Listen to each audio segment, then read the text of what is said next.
Iglesia evangélica en Colombia en el siglo XX. A San Andrés y Providencia llegaron los primeros cristianos, que fueron los puritanos. Al principio los habitantes de la isla eran europeos, pero esto fue cambiando con la llegada de los africanos, que eran recogidos en las excursiones de piratería y tomados de las embarcaciones españolas. El pirata Morgan, el más reconocido de esta época. En Cartagena, el evangelio llegó por medio de un fraile renacido cuya nave naufragó en las costas del Caribe en 1855. Comenzó a dar testimonio y pronto se estableció en un antiguo convento. En este lugar, el reverendo Ramón desarrolló una labor evangelística y educativa por medio de varias escuelas para niños y obreros adultos. Fue durante este tiempo que llegó el doctor Prat en 1856. Prat llegó a Colombia para desarrollar la obra evangelística. Viajó a la capital, a Bogotá, llegando el 20 de junio de 1856. El primer culto se realizó en inglés, pero al poco tiempo ya se empezaron a realizar en español. Fue un gran misionero. Tuvieron muchas oposiciones y se enfrentaron con vigor a la campaña de oposición desatada por las autoridades y por el clero de la Iglesia Católica Romana. Al presentarse en todas estas dificultades para la impresión de las Biblias, resolvieron imprimir el Nuevo Testamento en Bogotá. Alrededor del año 1857 salió la primera edición hecha en los talleres de los hermanos Echeverri. Prat fue uno de los misioneros pioneros más destacados en el campo de la literatura evangélica en América Latina. Escribió tratados, libros doctrinales y controversias. En el año 1900 y 1930 no fue fácil el desarrollo de la iglesia evangélica.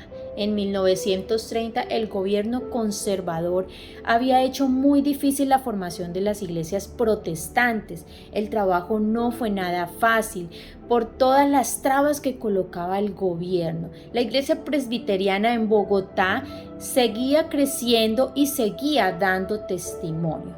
En Medellín y Antioquia, la obra de la iglesia presbiteriana se extendió a otras partes de Antioquia y en 1923 habían 4 iglesias organizadas. En Bucaramanga fue difícil para la iglesia presbiteriana establecer una iglesia en Bucaramanga, pero después de 2 intentos, en el año 1911 los esposos William comenzaron nuevamente la obra misionera y en 1923 habían 130 personas asistiendo. En el Tolima la obra presbiteriana principió verdaderamente en el año 1914, cuando el reverendo Alexander pudo dejar la iglesia en Bogotá y viajó a Ibagué con su familia. Desde Ibagué el reverendo visitó muchos pueblos en el norte del Tolima, Cundinamarca, donde distribuyó Biblias de literatura bíblica. La Cruzada Evangélica Mundial. Esta era una misión interdenominal originada en Inglaterra. El primer misionero Patricio Simmons para venir a Colombia llegó el 27 de julio de 1933 y se estableció primeramente en la población de Zipaquirá y luego en Bogotá, donde se fundó y construyó la sede principal de la misión. Junto a su esposa, este misionero fue muy reconocido por otros evangélicos. Patricio fue llamado para servir a través de una visita que hizo la esposa a Australia en el año 1924. Patricio, quien fundó la obra de la Cruzada Cristiana, llegó a Colombia el 16 de julio de 1933. El trabajo comenzó en el pueblo de Zipaquirá, donde un grupo de misioneros se radicó el 6 de febrero de 1934. Al estar viajando a Colombia en el barco, Dios le había mostrado a Patricio Simmons que debía abrir la obra en el centro del país y no en el Valle del Cauca. A medida que pasaron los años y la obra se extendía, los misioneros fueron entregando la obra a los nacionales y se vio la necesidad de establecer una misión dirigida a Colombia y a permitir así el crecimiento más extenso en el país. En el año 1975 se fundó la Iglesia Cruzada Cristiana, hoy conocida como Cruzada Cristiana. La meta prioritaria fue establecer una iglesia en cada capital en el poder del Espíritu Santo y de allí abrir en los pueblos, municipios y veredas. Para abrir la obra en cada sitio, las estrategias eran el evangelismo puerta a puerta, campañas evangelísticas respaldadas con discípulos para la confirmación de los nuevos creyentes.